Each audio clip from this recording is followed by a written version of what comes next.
Mi nombre es Camilo de la Garza Guevara.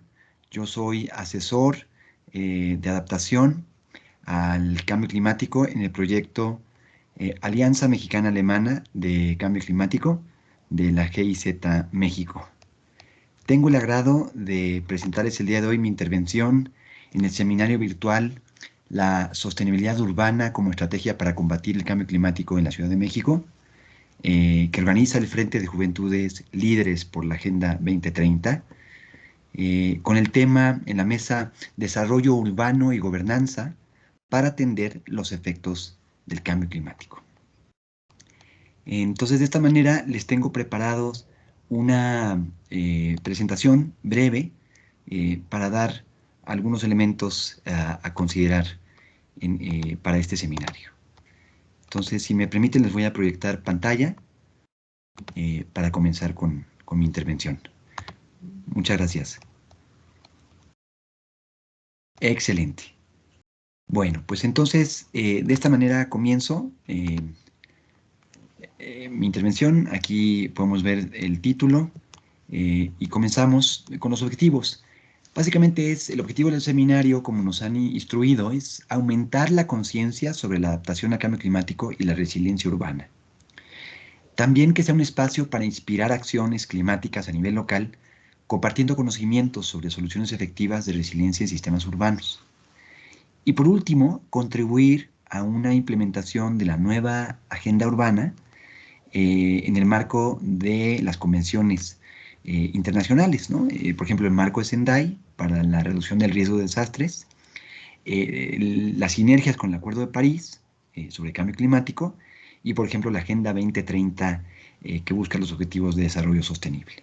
Entonces, en esta mesa 3, desarrollo urbano y gobernanza, se van a abordar los principales desafíos, cuáles son los grupos, actores o sectores involucrados, qué áreas de intervención estratégica son necesarias y posibles soluciones.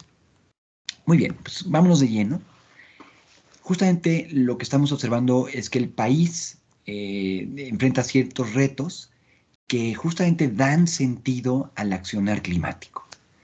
Y aquí hay algunas cifras importantes que cabe la pena mencionar. Por ejemplo, sobre vulnerabilidad, 15% del territorio nacional es vulnerable a los efectos, a los impactos negativos del cambio climático, a los eventos hidrometeorológicos extremos, de los cuales 68.2% de la población también está expuesta a esta vulnerabilidad y esto pues está acrecentando en el futuro. Cada vez se va a ver una mayor variabilidad climática, que se van a exacerbar ciertos eventos extremos que por supuesto van a poner en riesgo el patrimonio, la vida y los activos productivos. Al mismo tiempo, México es uno de los países con mayores, está dentro de los primeros 15 países de mayores emisiones en el mundo, siendo que entre 1990 y 2015 las emisiones de gases de efecto invernadero crecieron en un 54% en todo el territorio nacional. Ahora, ¿cuál es el impacto económico para enfrentar los riesgos de cambio climático? Pues representan cerca del 71% del PIB actual, del Producto Interno Bruto, que es una cifra que va a ir en aumento si no establecemos estrategias consolidadas entre gobiernos y ciudadanía para enfrentar y disminuir los riesgos asociados. Ahora, México necesita cerca de 126.000 millones de dólares para poder cumplir con el objetivo que se trazó en su contribución determinada a nivel nacional para reducir el 22% de las emisiones con respecto a la línea base de aquí al 2030. Entonces, como pueden ver, se requieren muchos recursos, tanto nacionales, privados, gubernamentales, pero también de apoyo internacional. Y bueno, otro reto es la transversalización, que debemos integrar el tema de cambio climático en los diferentes sectores y niveles de gobierno, y esto sigue aún representando un reto para nosotros. Ahora, veamos qué nos dice la Ciudad de México. ¿Cuál es su peculiaridad? Bueno, como pueden ver, aquí hay una imagen de la Ciudad de México con sus diferentes 16 alcaldías. Vemos que en la ciudad habita por lo menos el 7.5 de la población nacional, que también es vulnerable a los efectos de cambio climático. Y eso dependiendo de la topografía, la geografía de nuestras urbe, pues entonces representa diferentes riesgos para ciertos sectores de la población. Ahora, la ciudad tiene también unas emisiones altas. Contribuye cerca del 3.2% de las emisiones nacionales, que son causantes del calentamiento global. ¿Y cuál es el impacto económico? Esto se concentra el 16.5% del Producto Interno Bruto, que genera un alto volumen de ingresos, de prestación de servicios y de consumo. Entonces, la Ciudad de México tiene un impacto económico muy importante para el desarrollo nacional, para el desarrollo económico, el crecimiento económico del país. Esta es la importancia de la capital. Ahora, ¿cuál es la situación de partida? Y ahí comienzo indicando lo siguiente. En 2016 vemos que México emitió cerca de 27 millones de toneladas de dióxido de carbono equivalente, que estas pueden, de no atenderse el problema, aumentar desproporcionadamente de aquí a unos 30 años, 29 años, en cerca de 65 megatoneladas de dióxido de carbono. Al mismo tiempo, la Ciudad de México se encuentra con un rango de vulnerabilidad ya tipificada por diagnósticos de vulnerabilidad entre medio y alto ante los impactos de clima. Entonces, lo que acentúa las brechas de desigualdad y los conflictos socioambientales en el territorio. Bueno, otro que observamos son problemas ambientales y socioeconómicos, por ejemplo, que se pueden ver aumentados por fenómenos como la isla de calor, al cambiar el uso de suelo, al pavimentar, al construir, al autorizar más edificios, más equipamiento urbano, mayor trazo de vialidades y desatender un poco lo que es las áreas verdes de la ciudad, estos parques y estos bosques, pues por supuesto, al alterar la superficie natural del suelo, entonces lo estamos sustituyendo por materiales que tienen una mayor capacidad de absorber y emitir el calor, ¿no? Entonces, y esto da como resultado cambios considerables en el clima a escala local. Entonces, por esto las autoridades y la ciudadanía debemos de estar muy presentes de que tenemos que intervenir de manera distinta y de planear de forma distinta la ciudad. Otro problema que vemos en la partida es que hay asentamientos humanos irregulares. Hay un crecimiento urbano desordenado, también vivimos una mala calidad del aire y en general una falta de acceso a servicios básicos. Por ejemplo, estamos incrementando una crisis climática con mayores desigualdades en aquellos grupos en mayor situación de vulnerabilidad.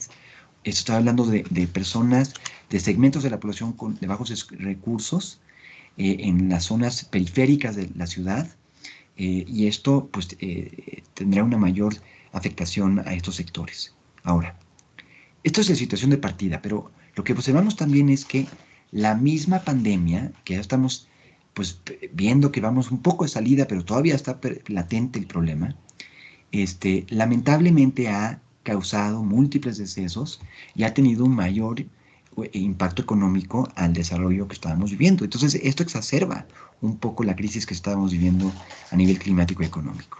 Ahora, miren, les quiero dar algunos datos, algunas cifras.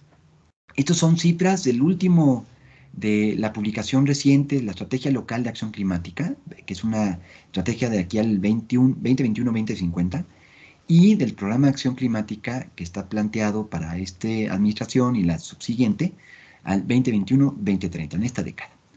Nos dicen, se han tipificado varios tipos de desastre que la ciudad ha vivido y está viviendo constantemente. Por ejemplo, lluvias y tormentas, temperaturas bajas, inundaciones en algunas alcaldías con mayor afectación, fuertes vientos, ventiscas que se van presentando, incluso deslizamientos o de laderas o aludes que pues van sepultando comunidades o barrios. Y eso lo hemos visto pues, sobre todo en las periferias de las ciudades o en la zona de las barrancas. Incluso, bueno, en el Estado de México también se ha observado, en la zona metropolitana del Valle de México. Ahora, también vemos temperaturas extremas. Entonces, como pueden ver, pues hay un total de eventos, de recurrencia a lo largo de estos 15 años que están representados. También se presentan pérdida de vidas, hay población afectada, viviendas, equipamiento dañado, y esto representa pues daños económicos, ¿no? Entonces ahí es muy clara la gráfica. Ahora, ¿qué otra información es relevante en el punto de partida? Vemos que las emisiones están tipificadas en este periodo, estas son cifras que corresponden al 2016. También fueron recientemente publicadas en 2018 y lo que hacen es que por sector económico nos van diciendo más o menos aquellas emisiones que se atribuyen a la Ciudad de México. Uno es que tienen incidencia, que no se generan directamente en la ciudad, sino también en la zona conurbana y zona metropolitana, pero por la actividad económica que estamos viviendo en la ciudad, se van generando las emisiones. Entonces, por ejemplo, vemos que en el sector agricultura y silvicultura y otros usos de tierra, estamos en un rango menor al 5%, también los procesos industriales y usos de productos también están en ese rango, pero vemos que las mayores emisiones atribuibles a la ciudad son en temas de transporte, transporte de carga, transporte de pasajeros, aviación incluso se puede introducir ahí, y vemos también que hay emisiones en fuentes estacionarias, esto es, pues fábricas o donde se está emitiendo en fuentes fijas, y lo que también observamos son emisiones en residuos. Y ahí ustedes pueden observar los diferentes porcentajes y los lugares de atención en donde debemos de concentrar esfuerzos para sustituir tecnologías, hacer cambio de prácticas en el desarrollo de la ciudad. Ahora, algo muy importante para la Ciudad de México es no solo las comunidades urbanas, sino las comunidades rurales que viven, que están asentadas en las diferentes alcaldías. Y ahí vemos que, sobre todo en donde están asentadas las comunidades rurales, vemos que se proporciona un grado, un nivel importante de suelo de conservación. Entonces, aquí, estos bienes y servicios que proporciona este suelo de conservación se representan, proveen cerca del 60 y 70% del agua que consume la ciudad. Al mismo tiempo, este suelo de conservación proporciona refugio a más de 2.500 especies de flora y fauna, que bueno, por supuesto que están inmersas en una extensa distribución, porque somos parte del eje neovolcánico, que es el hábitat de cerca del 2% de la biodiversidad mundial y del 12% de las especies de flora y fauna en todo el país. Ahora, ¿por qué es importante conservar el suelo de conservación, así como lo dice su nombre? Pues porque brindan servicios muy importantes y bienes para la vida, para los medios de vida de nosotros y de otras especies. Por ejemplo, ayudan a infiltrar el agua para posibilitar la recarga de los acuíferos y que haya suministro de líquido vital. También ayuda a captar el dióxido de carbono, a fijar partículas y sobre todo producto de la contaminación, ¿no? De la emisión y las tolvaneras, el polvo que se levanta. Da también estabilidad de los suelos al evitar la erosión. Entonces, es por eso que cuando nosotros observamos que hay un deterioro de los suelos de conservación, eso se debe a que hay un manejo inadecuado de los bosques, que por supuesto eso tiene consecuencias directas con la salud. ¿Por qué? Porque pues, se pueden propagar mayor incidencia de plagas, enfermedades, hay un aumento en la incidencia de incendios, de tala ilegal, extracción ilegal del recurso maderable y no maderable, y también un pastoreo excesivo. Entonces, estamos desequilibrando nuestro contacto con la naturaleza. De continuar en esta inercia de crecimiento urbano y de cambio de uso de suelo, se verán entonces disminuidos los servicios y los bienes ambientales que brindan estos suelos de conservación, de los cuales justamente la ciudad depende y que estaríamos poniendo en riesgo nuestra existencia. Entonces, miren, la Ciudad de México tiene un marco normativo programático muy bien consolidado, tiene al ya constituirse como otro estado, otra entidad federativa, cuenta con una constitución política, se ha generado ya un plan general de desarrollo, la ciudad, cuando entra cada administración en turno, se genera un programa de gobierno, que es también tiene un periodo sexenal, y se genera también un programa ambiental y de cambio climático en esta misma administración. Ahora, en materia de leyes, tenemos la ley del sistema de planeación del desarrollo y la ley de mitigación y adaptación al cambio climático y de desarrollo sustentable, que también cuenta con un reglamento. Ahora, es importancia, es de mérito que las nuevas autoridades elaboren su estrategia local y el programa de acción climática, en donde se establecen objetivos, metas a alcanzarse durante las administraciones que trascienden periodos de gobierno. Y además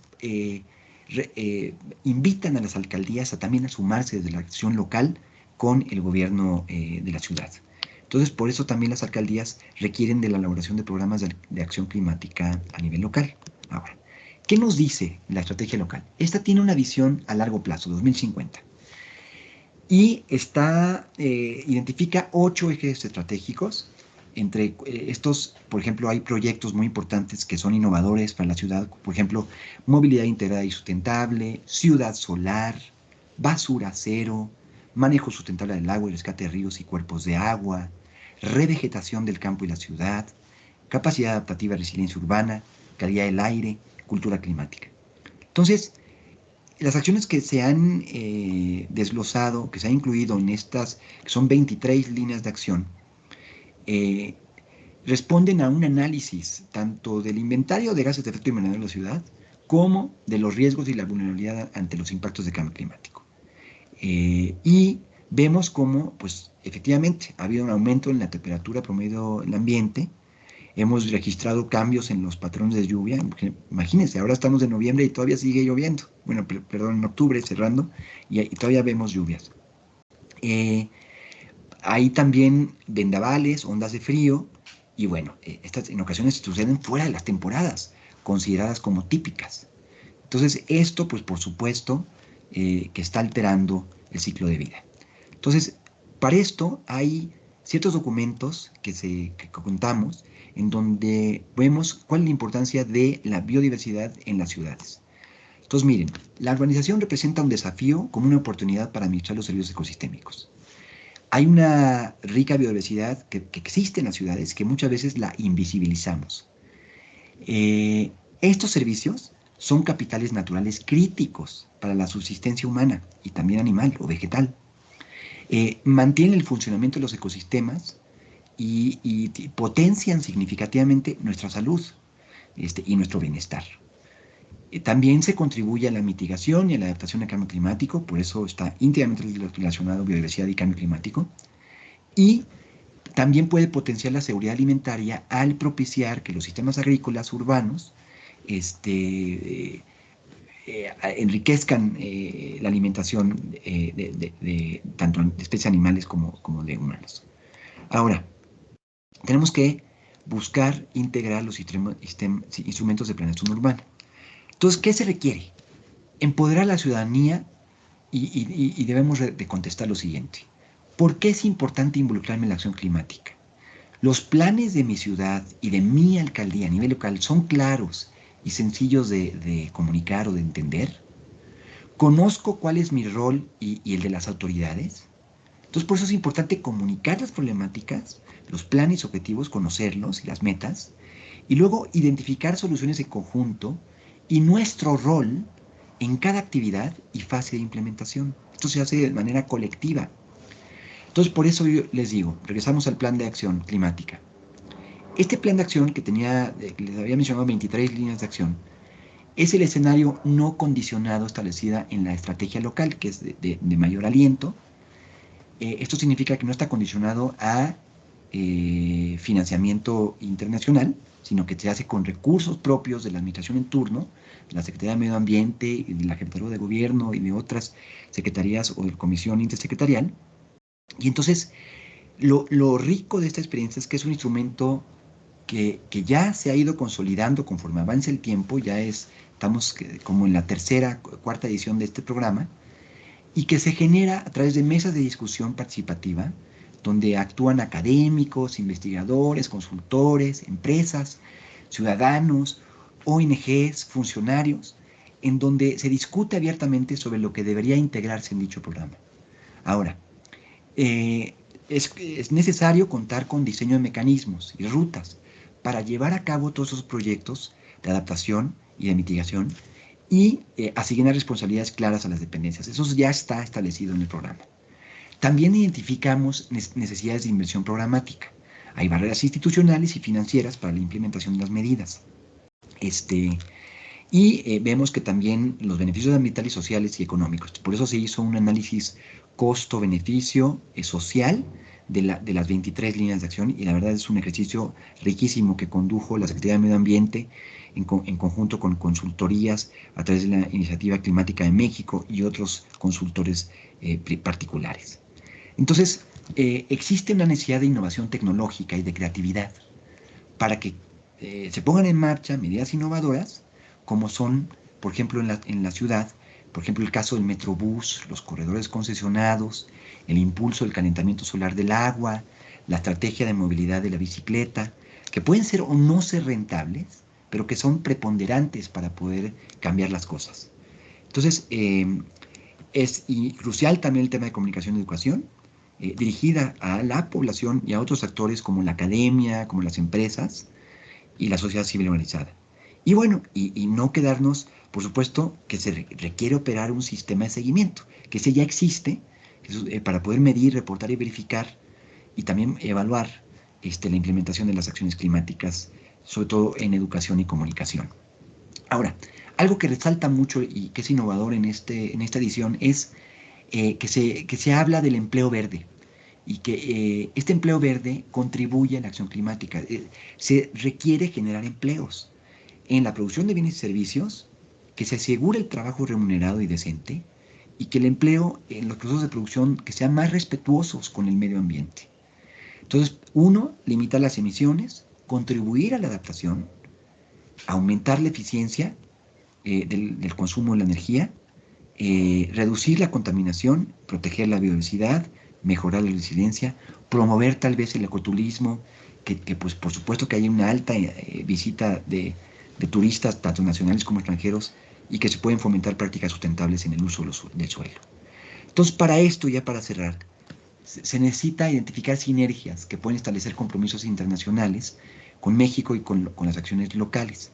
Entonces, por ejemplo, ahí vemos que hay diferentes agendas, ya las mencionamos, el Acuerdo de París, Agenda 2030, el Convenio de Diversidad Biológica, ONU Habitat, que se aborda justamente a trabajar con las ciudades, y bueno, por supuesto, el marco de Sendai, que es generar estrategias de gestión integral de riesgos de desastre. Entonces, ¿qué se requiere? Posicionar el tema como un reto multisectorial y transversal, acelerar el paso en la implementación de las acciones, tanto zonas urbanas como conurbadas, con más proyectos en el territorio, y fortalecer los esquemas de cooperación para cumplir estas metas. Entonces, bueno, por último, para concluir, ¿qué se requiere? Primero, actualizar e implementar programas de ordenamiento ecológico local, y que vayan de la mano con la actualización estricta e implementación de los planes de desarrollo urbano. Se tienen que comunicar estos dos niveles de planeación espacial y territorial. Se tiene que actualizar los mapas, los atlas de riesgos y los atlas de vulnerabilidad en zonas vulnerables prioritarias en las alcaldías. Se tiene que también diseñar y aplicar brigadas comunitarias para prevenir y atender desastres. También se requiere incorporar y fomentar prácticas de agroecología o agroforestería. Incluso yo pensaría huertos de traspatio en la ciudad. Se tiene que ver cómo vincularse con la estrategia Red Plus en las zonas arboladas al interior de la ciudad, pero también en zonas conurbadas. Una mejora y una actualización de la gestión de suelos de conservación. Dar énfasis en la planeación por cuencas, la gestión de recursos hídricos, por ejemplo, todo el tema de agua de infraestructura hidráulica, reparar las fugas, que es la pérdida del recurso que se está dando en la infraestructura obsoleta que está dañada, y, por supuesto, alinearnos con la Ley de Seguridad Nacional. Yo cierro aquí mi intervención, espero que le haya sido de su agrado para el fin de este seminario. Les doy un mega abrazo y espero que todo salga como lo han planificado. Quedo abierto a sus preguntas, si me pueden mandar en desfase, de forma sincrónica, estoy aquí para servirles, aquí les dejo mi correo. Muchísimas gracias, un saludo, hasta luego.